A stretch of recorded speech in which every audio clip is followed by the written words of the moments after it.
શું તમે ક્યારે રાત્રે એકલા બેસીને રડ્યા છો? એવા લોકો માટે જેમને તમારા આંસુઓની કોઈ જ કિંમત નથી.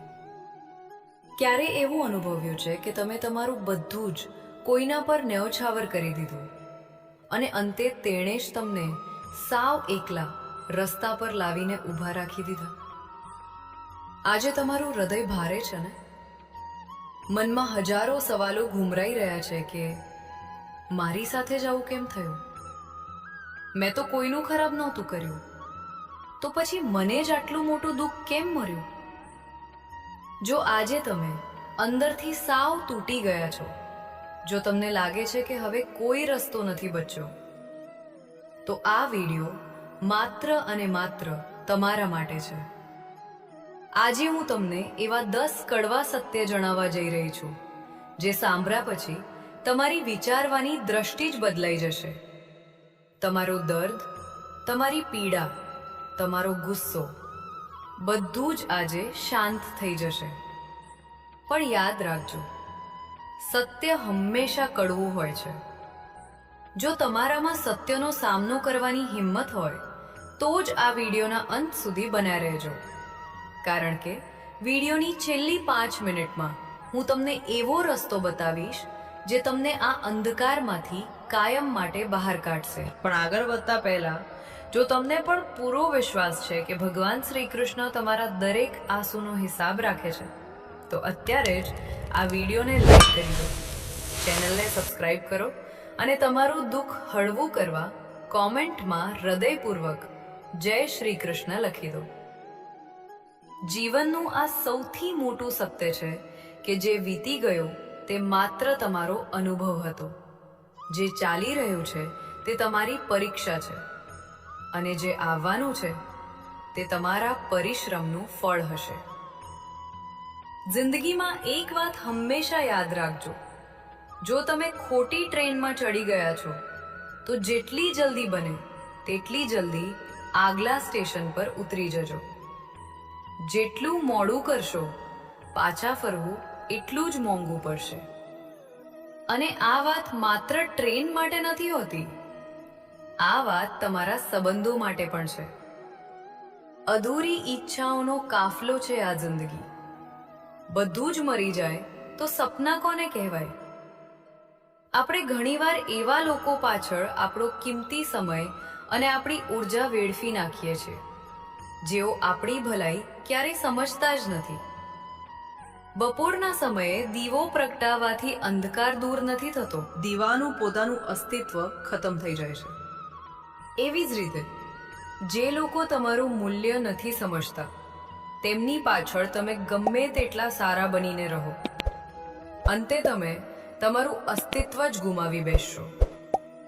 જ્યારે દુનિયાદારીની હકીકત સામે આવી ત્યારે ખબર પડી કે શરીરમાં જમીર એટલે કે આત્મા હોવું એટલું જરૂરી નથી જેટલું ખિસ્સામાં પૈસા હોવા જરૂરી છે. તમને ખબર છે સૌથી વધુ તકલીફ ક્યારે થાય છે? જ્યારે ઝાડ પરથી સૂકા પાંદડા પડે છે ને, ત્યારે તે આપણને શીખવાડે છે કે જ્યારે કોઈ વસ્તુનો સમય પૂરો થઈ જાય ત્યારે તેને છોડી દેવી જ બહેતર છે. કેટલાક સંબંધો એવા હોય છે જે માત્ર આપણને વાપરવા માટે જ બન્યા હોય છે. તો પછી લોકો જો તમને ફાલતુ સમજે છે તો સમજવા દો.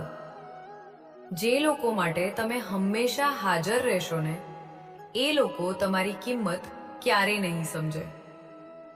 સમય એક દિવસ તમને બતાવી જ દેશે કે લોકો ખરેખર શું હતા અને તમે તેમને શું સમજી બેઠા હતા.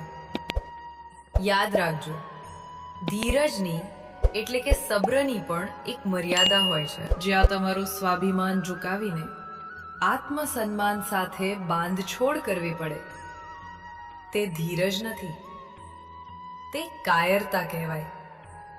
કોઈને એટલો પણ હક ન આપો કે તે તમને એટલી હદે દુખી કરે કે તમે શ્વાસ લેવામાં પણ તકલીફ અનુભવો. હંમેશા યાદ રાખજો કે તમારું મૌન તમારી સૌથી મોટી તાકાત છે. સાચા વ્યક્તિનું મૌન જૂઠા વ્યક્તિના મૂળિયા હલાવી દે છે. જ્યારે કોઈ તમારા શબ્દોની કિંમત ન સમજે ત્યારે ચૂપ રહેવું એ જ સૌથી શ્રેષ્ઠ જવાબ છે. બહારથી શાંત દેખાવા માટે અંદરથી કેટલીય વાર તૂટવું પડે છે, ઉલઝવું પડે છે. ખામોશ રહીને જ ખરીદી લીધી દુરિયા અમે. શબ્દો ખર્ચ કરવાનું અમે જરૂરી ન સમજો. ભગવાન બધું જ જુએ છે. તમારું એક એક આંસુ, તમારી એક એક પીડા તેના ખાતામાં નોંધાયેલી છે.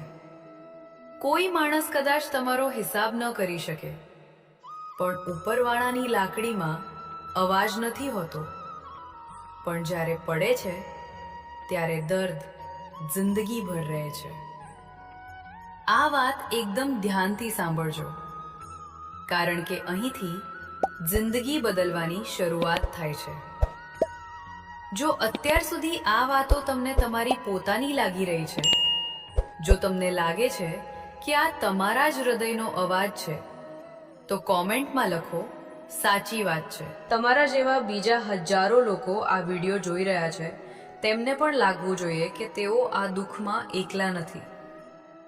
વિશ્વાસ જીતવામાં આખી જિંદગી નીકળી જાય છે, પણ તેને તોડવા માટે માત્ર એક પળ જ કાફી છે. જ્યારે કોઈ તમને દગો આપે છે ત્યારે એ દગો દુઃખ નથી આપતો. દુઃખ એ ભરોસો આપે છે જે તમે એ માણસ પર આંખો બંધ કરીને કર્યો હતો. સૌથી મોટો દુશ્મન એ નથી જે સામેથી વાર કરે. સૌથી મોટો દુશ્મન એ છે જે તમારી સાથે રહીને, તમારા ખભે હાથ મૂકીને પીઠ પાછળ ખંજર ભૂંકે. આ કળિયુગનો દ્રષ્ટિકોણ તો જુઓ. અહીં લોકો બીજાની પીડાને તેના કર્મોનું ફળ કહે છે અને પોતાની પીડાને ભગવાનની પરીક્ષા માને છે. જે અકસ્માત થાય છે તેનો અવાજ સમયની સાથે શાંત થઈ જાય છે, પણ એ અકસ્માતનો ડર આખી ઉંમર પીછો નથી છોડતો. આજે તમે નિરાશ છો કારણ કે તમે ખોટી જગ્યાએ હીરાની કિંમત માગી રહ્યા છો. ઝવેરી બનીને પારખતા શીખો. બનાવટી સંબંધો રાખવા કરતા એકલા રહેતા શીખી જાઓ. સારા લોકો ખુશીઓ આપી જાય છે અને ખરાબ લોકો સૌથી મોટો પાઠ ભણાવી જાય છે. જિંદગીમાં ક્યારેય એવું ન વિચારતા કે તમે એકલા છો. એવું વિચારો કે તમે એકલા જ કાફી છો. જે તમારું છે એ ક્યારેય દૂર જશે નહીં, અને જે દૂર જતું રહ્યું એ ક્યારેય તમારું હતું જ નહીં. તો હવે રડવાનું બંધ કરો.